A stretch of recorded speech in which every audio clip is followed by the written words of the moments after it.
My name's Stan Nabosny. I hold 150 IG.F.A world records. I'm here with my friend Mark Longster, and we're fishing for tarpon in West Africa. What I'm going to do is walk you through the setup for big tarpon in West Africa using a fly rod. First consideration is your fly. Now, as you can see, I tie my own flies, and this fly right here, I don't know, Mark, if you can get a good shot here, but this fly here is tied with a circle hook. Now, what I'm using here is a Mustad Ultra Point, and your hook selection is important because tarpon have a very strong bite pressure, and I've had tarpon bite the hook so hard that they break it right there at the barb. So you want something with a little heavier wire, and this is an 8/0 Mustad Ultra Point. Now, what I try to do with my fly, as you have noticed here, it's not one of those huge tarpon flies that you see in West Africa.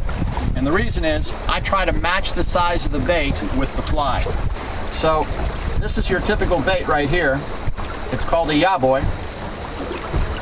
And you can see this and the fly together. It's a pretty good match in terms of size. And that's what you want to try to do, is you want to try to match the size of the bait to the fly. I think that's the most important consideration. So they eat these herring here like they're candy. So, you know, the favorite bait, whatever it is in the area, you try to match the fly to it.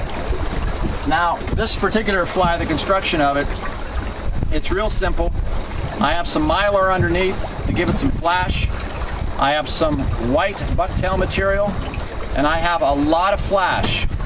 You wouldn't be fishing with this fly in Texas or in Florida for tarpon. It's a little too big and it's a little too flashy. But here, the water is not all that clear. It's gray, it's dingy. You want something with a little bit of flash, about the same size of the bait that you would typically see in the river that the tarpon eat.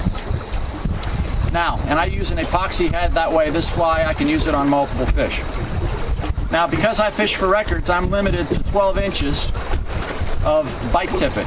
And what I have here is a 100-pound bite tippet. This is Seagar. And I'm using a special knot here to tie the heavy leader to the class tippet. This is 16-pound class tippet. I'm limited to 15 inches. This is actually more than that. This is probably 24. And the most important part of this is the part of the line that's going to have abrasion right here from rubbing on the tarpon's back. So whatever you're going to do with the tarpon, you're going to have to land this fish within 90 minutes. After 90 minutes, this line is going to not be 16 pounds. It's probably going to be about half the strength of where you originally started. I do a loop-to-loop connection right here. After the loop-to-loop connection, I have straight 50-pound test. And then I go to my main line.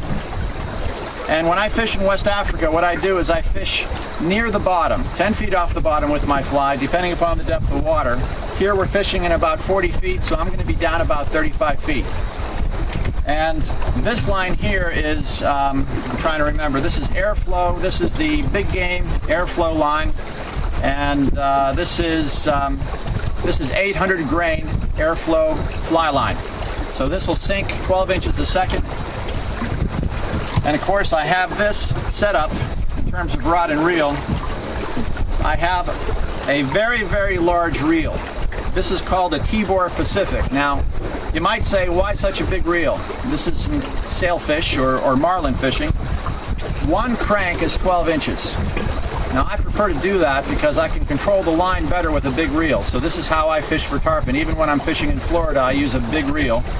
And this is the older model of the T-Bore Pacific. It has a very nice drag control. So I can adjust this drag from 4 pounds all the way up to, say, 20 pounds. And so this allows me to control the line, and I can retrieve the line very quickly if I have to. And because I'm using such a heavy grain fly line, what I have here is a Cam Sigler 8-foot, 16-17 weight fly rod. So this allows me to put a good 12 pounds of pressure on this fish without much of an effort. And you're going to be on a fish for, you know, an hour and a half to 2 hours on a fly rod, a big fish. So what you want to do is do yourself a favor and not have yourself work so hard. So even though this is maybe a little bit of overkill, it's a lot easier to manage the line and manage the fish on a heavyweight fly rod like this, especially if you're fishing in 40 feet of water. And I'm trying to think, Mark, what have I forgotten? Okay, so that's it for me in terms of fishing with a fly rod here in West Africa.